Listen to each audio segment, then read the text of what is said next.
Assalamualaikum warahmatullahi wabarakatuh. Bertemu lagi dengan Semula Formosa. Jadi kali ini sangat sedikit berbagi kisah atau berita atau cerita seputar TKI dan TKW di seluruh dunia.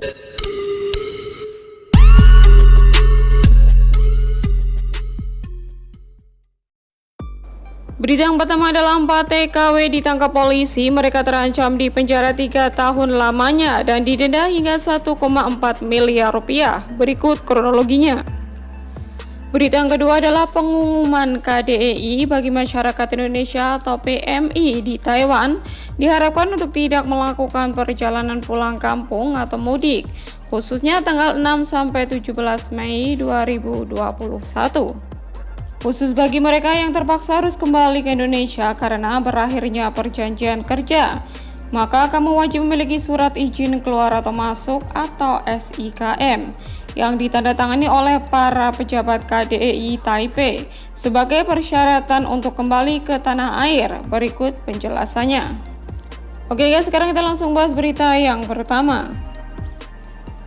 4 TKW ditangkap polisi. Mereka terancam di penjara selama 3 tahun dan didenda hingga 1,4 miliar rupiah. Berikut kronologinya. Bekerja di negeri orang sebagai tenaga kerja Indonesia atau TKI kian hari kian diminati oleh banyak orang. Pendapatan yang cukup lumayan menjadi salah satu alasan utama selain bisa memiliki pengalaman tinggal dan bekerja di luar negeri. Salah satu konsekuensi dari bekerja sebagai TKI ini adalah harus mentaati peraturan hukum yang berlaku di negara yang bersangkutan. Baru-baru ini sebanyak 4 TKI yang bekerja sebagai pekerja rumah tangga atau PRT di Hong Kong ditangkap pihak kepolisian. Penangkapan terhadap 4 TKW tersebut terjadi karena kedapatan membuka klinik gigi atau jasa tukang gigi ilegal di negara tersebut. Menurut penyelidikan awal oleh Departemen Imigrasi Hong Kong, tidak ada dari mereka yang pernah mendapatkan pelatihan atau pelayanan gigi formal dan mereka bukan dokter gigi terdaftar di kota tersebut. Para pekerja tersebut berusia 31 hingga 35 tahun. Mereka menyewa kamar di sebuah wisma di sana. Mereka melakukan pelayanan saat hari libur untuk rekan sesama TKI. Media China Morning Post melaporkan, pihak berwenang menyita kartu nama dan buku rekening ketika mereka menangkap kelompok tersebut di alamat kontrak masing-masing, yaitu tepatnya pada hari Kamis dan Jumat. Para tersangka dilaporkan menawarkan perawatan seperti scaling, streaming tambalan, dan kawat gigi, dan dikenakan biaya antara $200 Hong Kong sekitar 373.000 dan $2.000 Hong Kong atau setara 3,7 juta jika dihitung dari kurs 1869 sekarang. Departemen tersebut mengatakan penyelidikan masih berlangsung, menambah atau tidak akan mengesampingkan kemungkinan penangkapan lebih banyak lagi. Berdasarkan Undang-Undang Imigrasi, hukuman bagi seseorang yang melanggar syarat tinggal adalah denda $50.000 atau setara 93 juta rupiah serta 2 tahun kurungan penjara. Berdasarkan Undang-Undang Pendaftaran Dokter Gigi, hukuman untuk pura-pura menjadi atau mengambil atau menggunakan nama atau gelar dokter gigi dikenakan denda sekitar $100.000 Hong Kong atau sekitar 1,4 miliar rupiah dan 3 tahun berada di balik jeruji besi penjara. Hingga berita ini diturunkan, belum ada konfirmasi resmi dari pihak berwenang Indonesia terkait penangkapan keempat TKI tersebut. Nah, jadi kronologinya begini guys. 4 TKW Hong Kong tertangkap polisi karena ketahuan membuka klinik gigi secara ilegal guys. Nah, jadi mereka itu menyewa sebuah tempat dan di situ diberi nama klinik gigi. Jadi mereka itu membantu teman-teman sesama TKI ya untuk pasang kawat atau tambal gigi atau lain sebagainya. Mereka memasang tarif dari 400.000 sampai 4 juta rupiah. Setelah diinterogasi sama polisi, ternyata dari keempat TKW ini tidak satupun yang pernah mengikuti pelatihan tentang dokter gigi guys. Mereka belajar secara otodidak ya, melihat YouTube dan itu dipraktekkan sama pasiennya guys. Nah, mereka ini kena 2 kasus ya guys. Kasus yang pertama itu karena mereka bekerja di luar job, itu memang tidak diperbolehkan. Kasus yang kedua itu lebih berat lagi ya guys, karena mereka itu membuka praktek secara ilegal dan itu dendanya bisa sampai 1,4 miliar guys. Menurut kepolisian Hong Kong, kasus ini masih berlanjut ya, karena mungkin di luar sana masih banyak praktek-praktek yang lain. Nah, jadi ini perhatian bagi teman-teman ya di luar sana yang masih melakukan praktek secara ilegal untuk lebih berhati-hati lagi, karena sekarang Pak Polisi sudah mulai merazia tempat-tempat yang biasanya digunakan untuk hal tersebut guys. Sampai berita ini diturunkan belum ada konfirmasi dari pemerintah Indonesia. Yang pasti mungkin mereka nanti akan mendampingi kasus ini guys, karena kasusnya sih cukup berat ya. Ini pelanggaran yang cukup berat karena melakukan praktek ilegal di luar negeri itu dendanya nggak sedikit guys. So ini perhatian bagi teman-teman ya, untuk lebih berhati-hati lagi ya, taati aturan dimanapun kita bekerja. Jadi jangan sampai melanggar aturan, apalagi untuk luar negeri ya, khususnya Hong Kong itu untuk aturan itu memang sangat ketat sekali, dan kepolisian di sana juga sangat menjunjung tinggi tentang hukum guys. Nah, kita doakan buat mbaknya ya guys, semoga nanti kasusnya tidak ya, kita doakan buat keempat mbaknya ini ya, semoga saja masalahnya cepat clear, dan semoga saja ada pihak pemerintah yang bisa mendampingi mereka untuk kasus ini.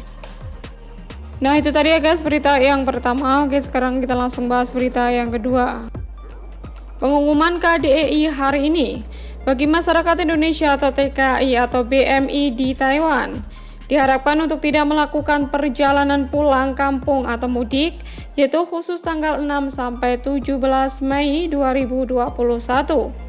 Bagi mereka yang terpaksa harus kembali ke Indonesia karena berakhirnya perjanjian kerja, maka kamu wajib memiliki surat izin keluar atau masuk atau SIKM yang ditandatangani oleh para pejabat KDEI Taipei sebagai persyaratan untuk kembali ke tanah air. Berikut penjelasan selengkapnya. Pengumuman pembatasan kegiatan mudik Hari Raya Idul Fitri 1442 Hijriah bagi PMI di Taiwan, yaitu tepatnya pada tanggal 6 sampai 17 Mei 2021. Sehubungan dengan adanya surat edaran dari Menteri Ketenagakerjaan Republik Indonesia tentang pembatasan kegiatan mudik Hari Raya Idul Fitri bagi pekerja migran Indonesia dalam upaya pengendalian penyebaran coronavirus.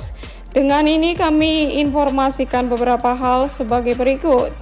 Yang pertama, KDEI Taipei menghimbau kepada PMI di Taiwan untuk tidak melakukan perjalanan mudik hari raya, yaitu tahun 1442 Hijriah pada tanggal 6 sampai 17 Mei 2021. Yang kedua, bagi PMI di Taiwan yang dalam periode tersebut terpaksa melakukan perjalanan ke tanah air dikarenakan berakhirnya perjanjian kerja atau finish kontrak, wajib memiliki surat izin keluar atau masuk SIKM yang telah dilengkapi tanda tangan pejabat KDEI Taipei sebagai persyaratan untuk dapat melakukan perjalanan.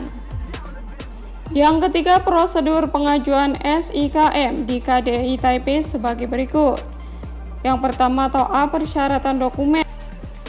Yang pertama, formulir SIKM yang telah diisi. Yang kedua, paspor. Yang ketiga, ARC. Yang keempat, tiket pesawat dengan jadwal penerbangan antara 22 April sampai 24 Mei 2021. B, pengurusan dokumen. Yang pertama, langsung di kantor KDEI Taipei, alamat 6 floor, yaitu nomor 550. Rui Guang Road, Nehu District, Taipei 114, bagian tenaga kerja KDEI Taipei. Waktu pelayanan Senin sampai Jumat jam 9 sampai jam 4 sore.